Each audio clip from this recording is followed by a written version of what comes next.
Vous connaissez toute l'expression « vite fait, bien fait », non?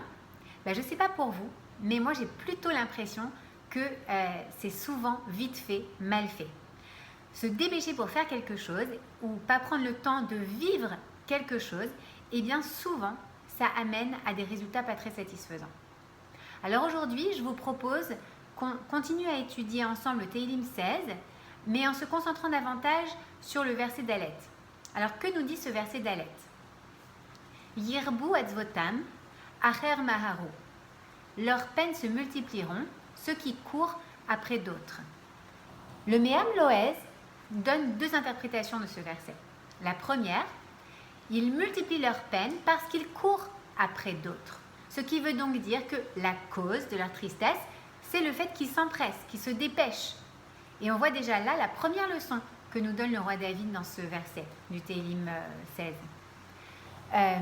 Il dit que lorsqu'on fait quelque chose, il faut s'armer de patience, bien réfléchir à la manière dont on va procéder avant même d'agir. Pourquoi? Parce que l'impulsivité, dans bien des cas, elle peut causer des difficultés, des gros problèmes. Et d'ailleurs, imaginez combien de problèmes on éviterait juste en réfléchissant vraiment avant de parler. Lorsqu'on répond du tac au tac et qu'on ne prend pas le temps de réfléchir aux mots qu'on va dire, on peut provoquer chez l'autre des réactions très inattendues. Donc on peut se retrouver dans une situation très délicate et après, impossible de faire machine arrière. Parce qu'on n'a pas encore trouvé une télécommande qui nous permet de revenir en arrière dans le film de la vie, n'est-ce pas?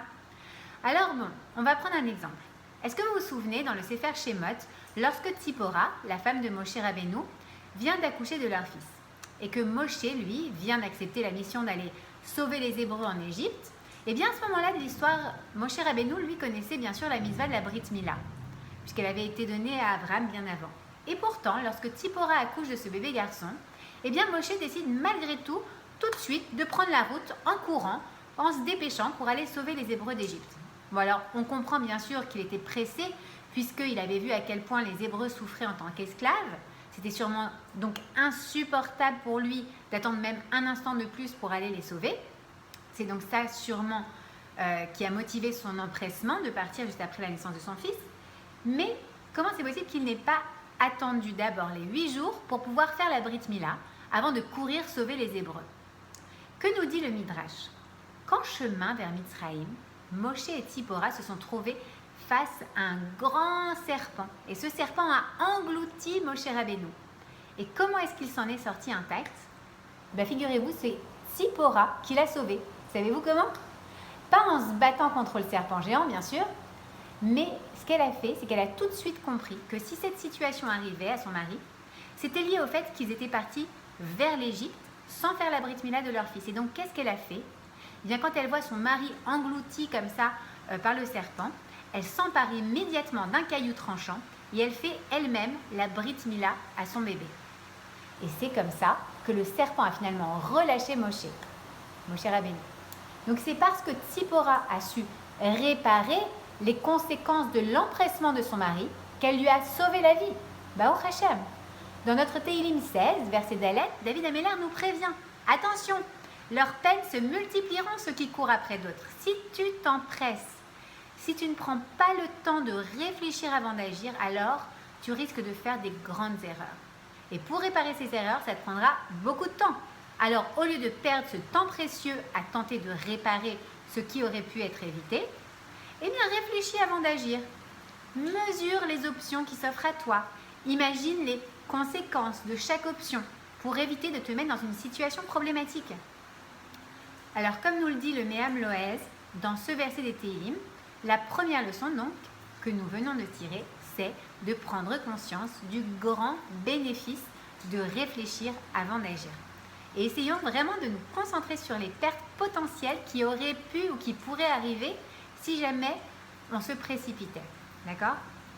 Alors comme pour tout changement, il faut s'exercer à ça de manière régulière pour que ça rentre vraiment dans nos habitudes. Donc essayons que ça devienne presque naturel avec le temps et l'exercice de réfléchir. Maintenant, relisons encore une fois le verset d'Alet pour comprendre maintenant la deuxième explication que nous donne le Me'am Loez. Leurs peines se multiplieront, ceux qui courent après d'autres. Donc la deuxième explication, c'est quoi? C'est que certains sont tristes. Même s'ils ont déjà tout ce qu'il leur faut aujourd'hui, ils sont tristes. Et pourquoi? Parce qu'ils courent après d'autres, c'est-à-dire parce qu'ils s'empressent de penser à ce qu'il va arriver demain. Bien sûr que c'est important de planifier, de penser aux options, aux conséquences de ci, de ça, comme on l'a vu dans la première partie du cours. Mais il faut faire attention aussi à ne pas tomber dans le panneau de celui qui pense tellement à ce qui risque de se passer après qu'il ne profite même pas de l'instant présent. Selon cette seconde interprétation, le roi David nous dit donc quoi? Que si on veut éviter les peines, si on veut éviter la tristesse, et donc par opposition, si on veut être heureux, si on veut réussir sa vie, eh bien il faut apprécier ce que nous avons maintenant, ce que nous sommes en train de vivre maintenant. C'est comme ça qu'on peut être joyeux.